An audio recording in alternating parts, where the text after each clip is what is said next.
ยังมหาธิดาพระเจ้าสรีจอมทองในพระก้อนยามแรงนี้บรรดาศรัทธาพ่อแม่พี่น้องทั้งหลาย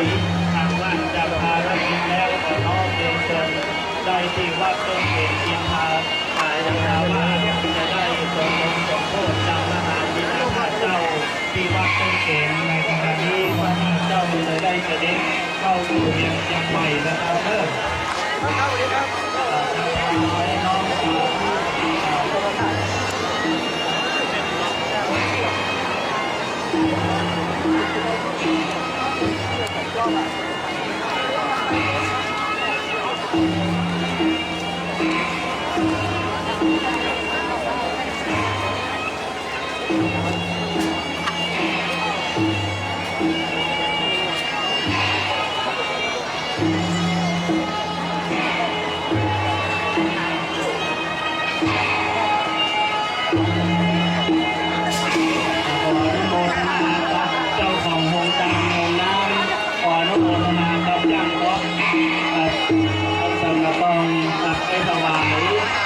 บูชา